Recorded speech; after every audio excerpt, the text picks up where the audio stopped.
Welcome everyone to a look at the lore from Bungie's cinematic short that came with their marathon gameplay reveal stream on April 12th. I have to say, this might be the coolest cinematic for a video game that I have ever seen. It is dense from a lore perspective as well as from an artistic perspective. I'm going to be focusing almost exclusively on the lore and story from the video. There is a lot still to be discovered from this cinematic, but I wanted to cover it now while I was excited about it and it's still hot off the press. I want to note though that I have a marathon series in-depth playthrough on the classic games that I've been working on for the last few years, and I'm still working on these videos, so please check those out if you're interested. I will play one section of the cinematic at a time and then break down each section.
The very start of the video shows the ship the Marathon above the planet of Talcetti. You can see the letters UESC on the ship as they were the ones who built the Marathon out of Deimos, which was one of the moons of Mars. UESC is an abbreviation for the United Earth Space Council. Per the first game's manual from 1994, the Marathon was the grandest achievement mankind has ever conceived and will be for the purpose of peace and the preservation of the human race. This manual implies that this was the first time humanity was able to venture outside of the Sol System. The Sol System is of course the 8 planets including the Earth that orbit Earth's sun. In the image of Talcetti, we can see a sort of settlement in the distance. As we get closer to the surface, we can see what looks like a crater on the planet's surface. What in the world could this crater be? We can't know for sure, but we can speculate that it'll be an important aspect of the game considering the camera is focusing on it. I have a current theory on this, which I think holds up and is fairly strong, but before I explain it, I just want you to understand that this is somewhat speculative and could easily change. In fact, a lot of the lore in the classic Marathon trilogy was this way also, and there was a lot of room for Bungie to change things on us if they so wished. This is absolutely going to happen in the new game, so we will see what happens. With that explained, my theory is that this is a crater created by a working character. You guys who know Marathon's lore are immediately going to think I'm crazy right off the bat, but let me explain, and perhaps as the video progresses and you think about this some more, you might agree with my point of view as being a strong possibility. If you disagree, please tell me what you think in the comments. Our ability to speculate was and still is a big part of the fun in learning the lore from the classic Marathon trilogy. It seems that Bungie will continue this trend with the new game. We will explain more as we go, but the working character in Marathon is often compared to the sleeping god in Bungie's previous title, Pathways into Darkness. In Pathways into Darkness, an alien race appeared before the president at the Pentagon to inform them that there was a sleeping god in the Yucatan Peninsula that would awaken in 8 days. The sleeping god struck Earth 64 million years before 1994, and the god was buried thousands of feet below the ground. Anyway, this sleeping god caused the surface of the earth to change and grotesque creatures to be seen. Eventually, a strange pyramid would appear as a result of the sleeping god. These changes were described as unintentional changes that were a result of the god's dreams. The goal of the game was to descend into the pyramid and plant a nuclear bomb that would delay the sleeping god from awakening. The sleeping god could not be destroyed, and so the purpose was to delay the god from waking up so that the Yarrow, who were already on the way, could take more permanent measures. This information is still in the Pathways into Darkness manual if you want to learn more, and I also have an in-depth playthrough on my channel covering it in detail. Anyways, these Yarrow were also part of the Marathon universe, and there is even discussion in Marathon 2 of the Yarrow and Working Cactuar fighting against each other. Sure, the Sleeping God in Pathways into Darkness is never called the Working Cactuar, but there are a lot of similarities, and so it is not too much of a stretch to think that modern Bungie would draw this into the new game. In the classic Marathon games, the Working Cactuar was trapped on the sun for a planet called Low One. They are described as beings that live in chaos, and they are timeless creatures that made waves. I see these as waves of impact, as their influence on space are undeniable. The true power of the Working Cactuar in the classic Marathon games is really sort of a mystery. We will come back to this as we continue throughout the video. Anyways, the date is 7/3/2794. This was originally thought to be the date that an alien race called the Pfhor attacked the Marathon in the very first Marathon game from 1994. This was thought to be the case because of a message we received in the very first terminal we come across in the game. The month and day are not super clear, but July 3rd is a reasonable interpretation. It is also possible, however, that even then Bungie was clowning us by giving us a time that was a rough approximation of pi. Either way, there was a problem with this date, and it was pointed out by Hamish Sinclair in a post on the Marathon story page. You see, the original Marathon game had some issues with conflicting dates, and so they released the lost network packets between Marathon 1 and 2 to correct some of their inconsistent dates in preparation for their new game. Anyways, the date from the lost network packet is July 12th, which is 22 days later. This is important because I don't think it is a mistake that Bungie chose this date. I believe there is a purpose. Anyways, continuing on, we look down on the beach with a vehicle and the number 1 appears on the screen. This is actually Roman numeral, and we will see numbers counting up as we continue through the cinematic that will eventually reach the number 7. The number 7 is a number that appears commonly in the original Marathon trilogy and is sort of an Easter egg. Expect it to show up a lot in the new Marathon game. Anyways, I suspect that perhaps Bungie was considering breaking the cinematic up and releasing it in one of the ARGs, but decided to keep it as one piece. I really don't have a better explanation of why they decided to break the cinematic into chapters or sections beyond this. Interestingly, the wide shot of the sand getting pushed in the air from the vehicle's tires are multicolored. The sand on Talcetti is quite interesting. We can see the letters UESC on these buildings, again suggesting that this is a UESC colony. Now when you zoom in on the person driving the vehicle, you can see the letters and numbers in multiple places that reads MKIVII. In the original Marathon games, there were 9 military Mjolnir Mark IV cyborgs that were covertly living among the colonists. There was a lot more related to these cyborgs, but just know that this is a super big deal, and these are not just regular colonists by any means if that is what they truly are. The driver comes to a quick stop and he can see things in the sky that look like meteors heading towards the Marathon. Are these meteors, or are they attacks from the fourth ship Sphera? I have a feeling that the confusion is intentional. There's also a very large planet that you can see, which is quite cool, but it is a bit jarring how close it appears to be. Anyways, the driver steps out of the vehicle and you can see his face, and it looks kind of fake. Perhaps he really is a cyborg. We see a shot of the Marathon and see an explosion. It is not exactly clear whether this explosion is caused by one of the meteors, as we don't actually see anything clearly hit the Marathon. The explosion causes something to fly out of the Marathon. What could that possibly be? It looks like some sort of black tank. In the first Marathon game's manual, the security officer, which is the player, is traveling up to the Marathon in a maneuvering pod. The only problem is, that doesn't look like a maneuvering pod. I think Bungie is putting a little trick on us to make us think that this is the Pfhor invasion when it really isn't. I think they do understand the July 3rd date is not the lore accurate date of the Pfhor invasion, and they use that date as a red herring to throw us off. We are onto you, Bungie.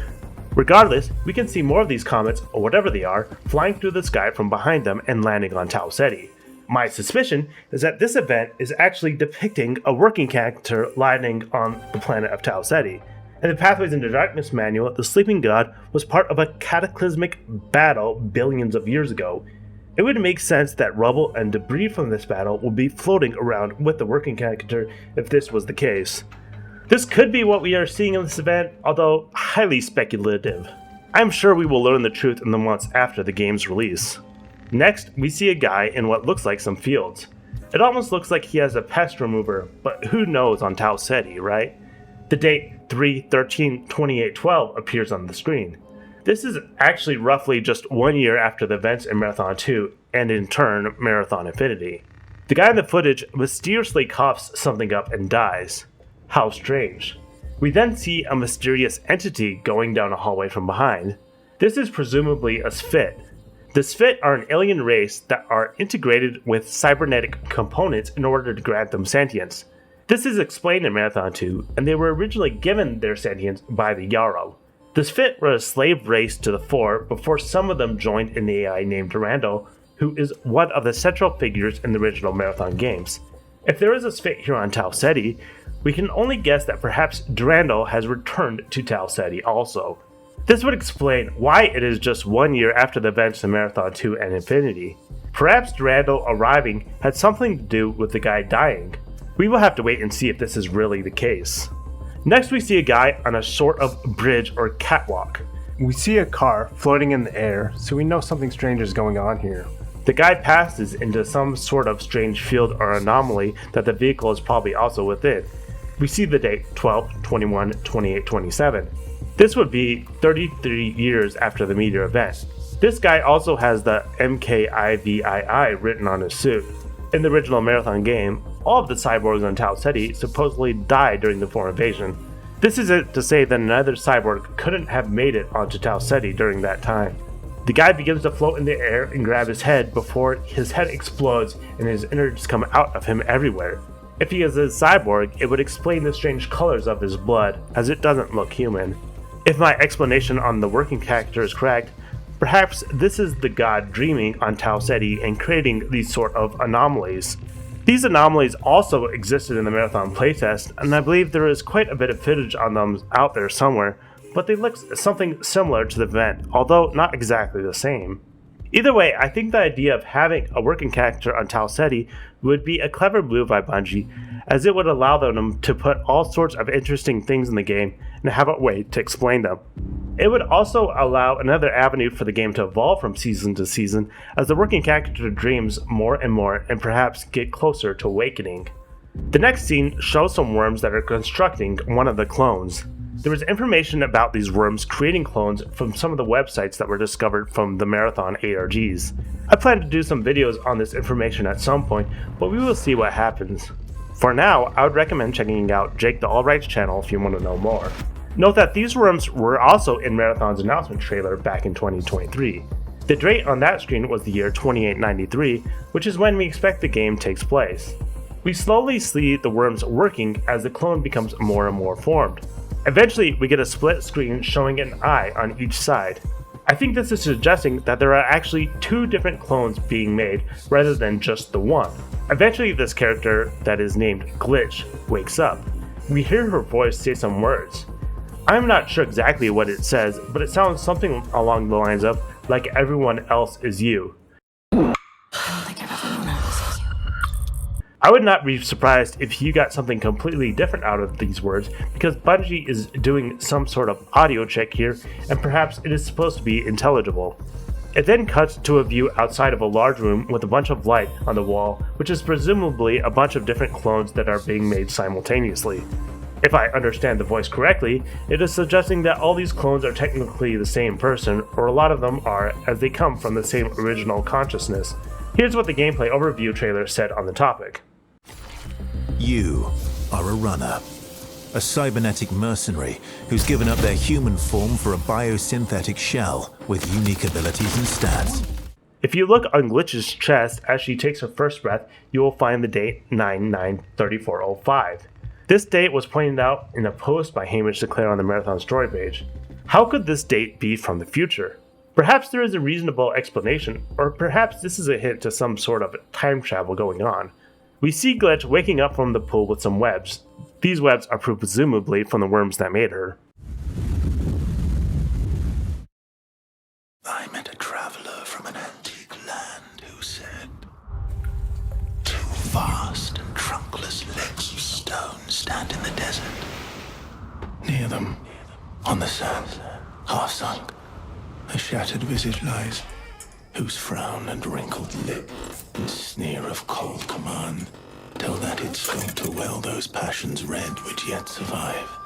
Stamped on these lifeless things, the hand that mocked them, lifeless things that mocked them, and the heart that fed,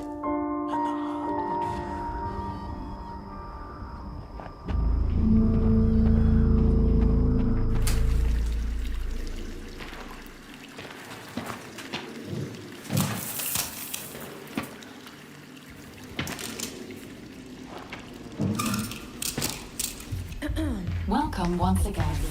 Once again. As and you shall feel.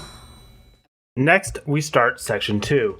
We see a few runners in the distance and start hearing someone speaking the words of a poem. This poem is titled Ozymandias and was written by Percy Shelley. We will break down the poem more at the end of the video as it doesn't finish until towards the end of the cinematic. We see a runner in the new game named Void. He travels across a beach, which we have to wonder if it's the same beach that the guys in the vehicle saw the meteor storm, or whatever that was. Next, we see him walking towards a vehicle, which I have to also wonder if it's the same vehicle from earlier in the cinematic. This would be roughly 100 years after the supposed meteor strike. In the vehicle, he finds a small coin-shaped object that he puts up to his ear and he begins to hear some music. It is quite ironic that a character named Void is enjoying music. Anyways, the music he is listening to is a very famous piece referred to as Bach Concerto in D minor. This is obviously a very popular classical piece. I'm not sure if there is a reason why they specifically chose this piece, but it's pretty cool regardless. Void leaves the vehicle and proceeds to follow the runners Locust and Blackbird towards the long abandoned colony to loot it.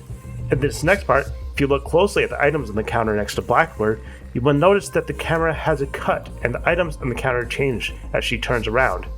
This could be signifying that these are actually separate times and the three of them have looted a place that looks just like this before. Next, we go back to Glitch grabbing a chair to listen to an AI. This appears to be an AI for the UESC based on the screen we see. I wonder if it's possible that this could be the AI Leela from the original Marathon games. We see the screen switching between the different glitches, which is presumably different clones. Each of them presumably a different life of this runner. We hear several iterations of the AI saying, "Welcome once again," and hear Glitch say, "Can we place it?" Leela responds with something that sounds like, "I'll send you shell, freedom." Welcome once again. As and you shall feel. I'm not sure I understand this exactly right, but perhaps her new shell or clone must be given freedom before she has clearance to do a run, or something to that effect. Perhaps we will learn more about this later. I mean, it feels just like what it is, right? Like $1 trillion. Like $1 trillion. Sakaguchi Genetics sent a reminder. Your shell repayment is coming up and will be charged against your line of credit. Yeah, I know. Do you mind if we skip the formalities this time? Got a big contract waiting down there, so. Understood. Let's proceed with your grounding exercise. Are you familiar with this item? That's my lucky charm. Yeah, it's supposed to be my lucky charm. Next, we start section 3 of the video and hear another version of Glitch say, "I mean, it feels just like what it is, right? Like $1 trillion. Perhaps she is referring to the price of a contract she wants to carry out. Next, the AI tells her that Sakaguchi sent a reminder about a shell payment. Glitch just expresses that she wants to move on. This is, of course, the cost of the cyborg clone body that the worms had made for her so that she could do her runs. She just wants to hurry up on to the next big contract that she needs to run, however. Next, the AI drops an item into a bin and asks her if she is familiar with it. This item has lots of art and is brightly colored. It almost looks like there are some feet and a sort of joint. I presume that this is a leg that went to a doll or something like that. Glitch explains that this is her lucky charm, and she stashes it away. Perhaps this shows that these cyborgs still have some sort of their human side to them.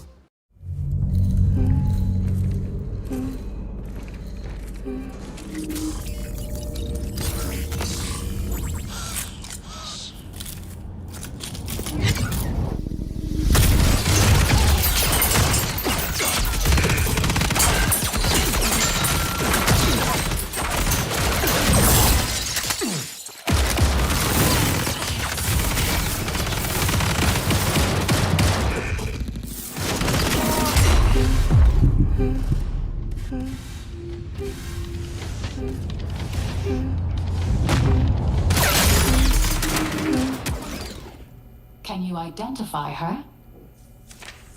Yeah, that's my mom. That's your mother. Your mother. Now, Your mother. consider this. Do you recognize this child? Who are you? I don't know. It's you. What? Really?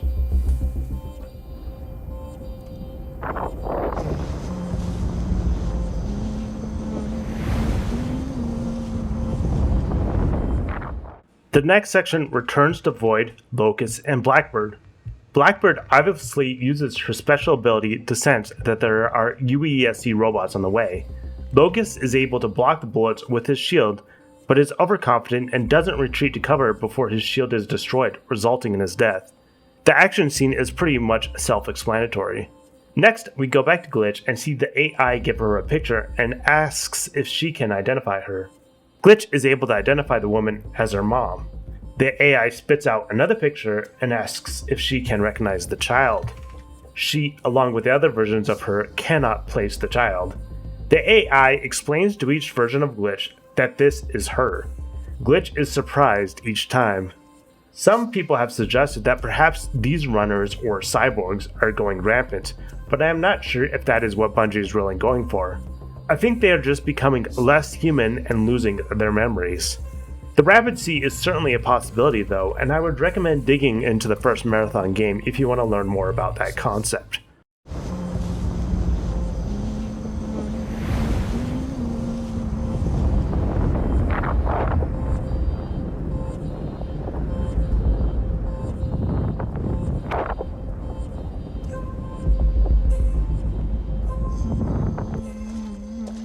Hey, what's that you're always tuned into?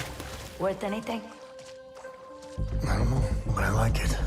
It speaks to me. Let me listen. Yeah, go ahead.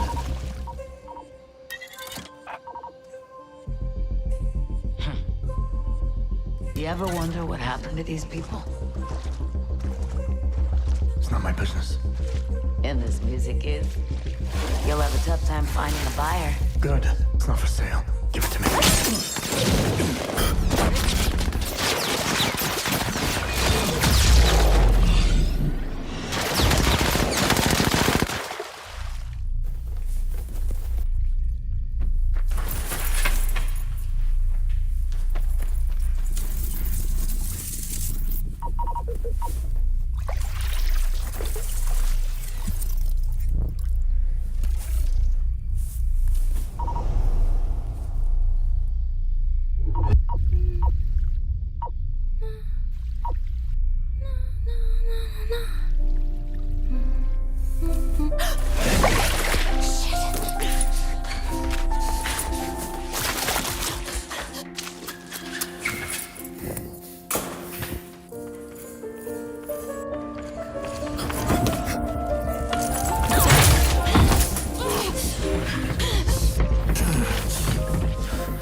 Going back to Void and Blackbird, we start section 5 of the video.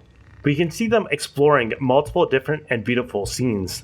We have to wonder if this is representing multiple different runs or if it is all the same event. Eventually, they have a short dialogue in which Void gives the earpiece with the music that he got from the vehicle. Blackbird asks if it is worth anything because they of course are looking for valuables on their runs. Void says that he likes it because it speaks to him. Eventually gives it to Blackbird and she begins to enjoy the music. She asks Void if they ever wonder what happened to these people. This is of course referencing that they are finding things like the music that makes these cyborgs curious about the people who once lived here. Perhaps their still remaining human side is showing.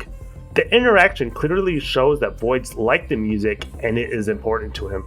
This once again is ironic considering his name is Void, and yet he is not void of emotions, even though the way his character speaks might make you think he is emotionless.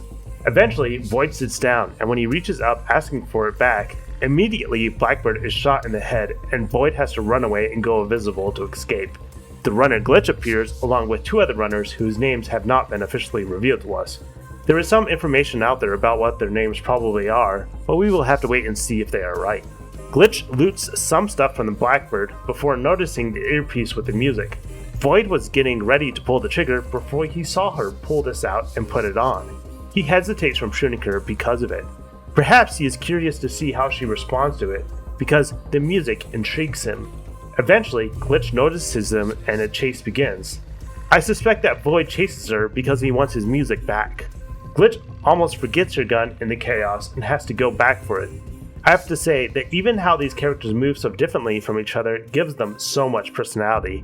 It's crazy how much thought was put into all of these details. When the 2 collide into each other, Glitch ends up using one of her abilities to blast Void away from her. Most of this chase is pretty self-explanatory. They run through some labs and eventually reach outside and Glitch runs in the open where some UESC robots shoot her down. In Marathon, when you run away from an enemy, you have to be careful of running into the UESC as they are quite dangerous also. Interestingly, if you look at her colored scarf when she runs, it looks like it says, "as if there is." I wonder if that means anything important. While Glitch is getting shot, we hear her think something like, "This is still tracking, I don't." This is still tracking. I don't. It is pretty hard to make out, and I am sure someone will decipher it eventually. After watching her die, Void chooses to expose his position and engage the UESC. Obviously, he wants to loot Glitch so that he can get that music back. It's also possible that Void also has a desire to save Glitch, as they could be both working for the UESC and there is some sort of eternal conflict going on within Void. Void could also feel some sort of fondness towards Glitch because she appreciated the music while Blackbird didn't. There is really a lot of different perspectives you could have on this whole situation, which I think is intentional.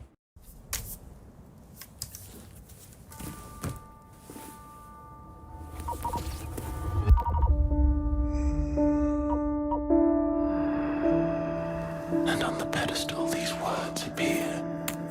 My name is Ozymandias, King of Kings. Look on my works, ye mighty, and despair. Nothing beside remain. Round the decay of that colossal wreck. Round the decay of that boundless wreck. Boundless. The lone and level sands stretch far away.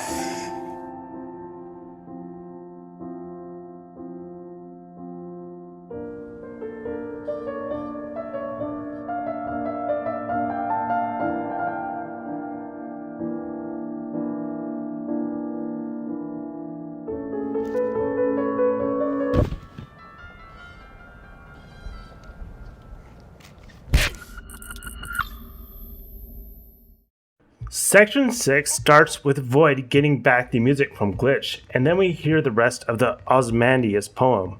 When the poem starts again, we can now see a much more destroyed version of the Marathon. This of course is hinting at what the poem is referencing. The Egyptian pharaoh Ramses II is known as Ozymandias in Greek sources. The Ozymandias poem is about a statue of him. There are some great videos out there explaining the poem, but the gist of it is that the pharaoh is just a statue now that is long forgotten. This pharaoh was particularly prideful and made a lot of statues of himself. The poem Arthur describes him as cold. The author describes the pharaoh as having a pedestal proclaiming how great the pharaoh was. Shelley even uses the words King of Kings as a description of him.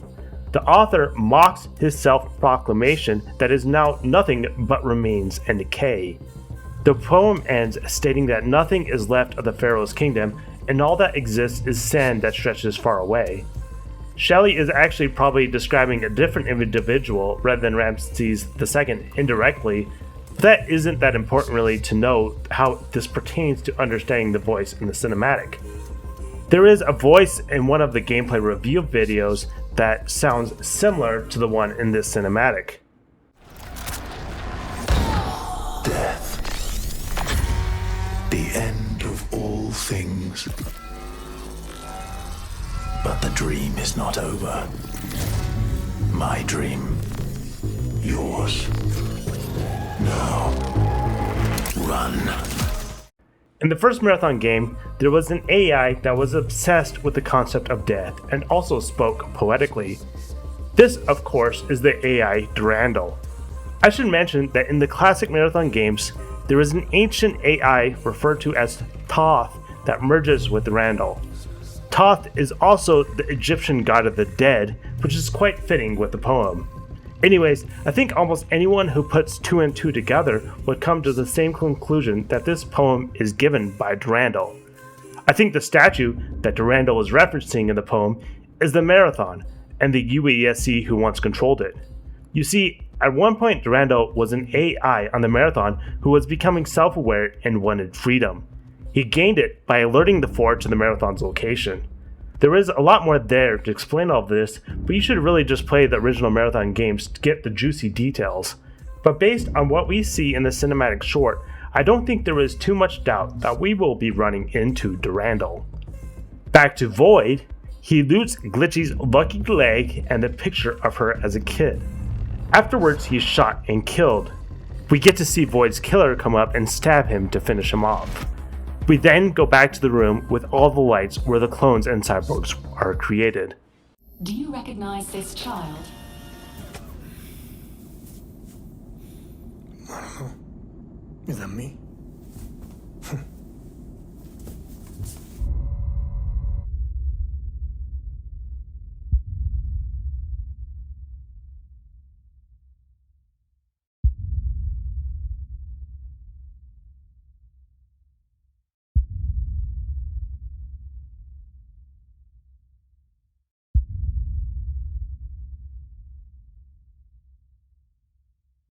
Section 7 starts with Void in the chair with the UESC AI. The AI asks him if he recognizes the child in the photo he had grabbed of Glitch. If we compare this photo to the one that was given to Glitch, we can tell that they are the same photo. Void doesn't recognize it and asks if it was him. This is actually quite strange considering Void is a male and Glitch is a female. Perhaps Void's memories are so far gone that he doesn't have a real clue of who he once was. Or perhaps this is signifying that the player could switch which runner they control between each session. I think these multiple possibilities is probably what Bungie was going for. The video then cuts back to a larger view of all the lights and cyborgs that are being created. I wonder where this is located. Last we get a strange view of space with a ridiculous number of stars or lights or whatever they are. They are moving rather quick. I don't know what to make of this. The ending credits for the cinematic has some special symbols by Ben Starr, which was a narrator. I am not sure that we are able to decode these symbols yet based on what we know so far, but the number of symbols matches the numbers of letters in the word Durandal. I think it is pretty safe to assume that Ben Starr is going to be the voice actor for Durandal. Well, that is all I have on the cinematic. Man, was there a lot to digest from all that. There is everything in between obvious and highly speculative in there. I think over the next months or years there will be much better breakdowns of this trailer than this one, but I think this is a pretty good starting point and hopefully satisfies some of your itch to understand what is happening. Thanks for watching and I will catch you all next time.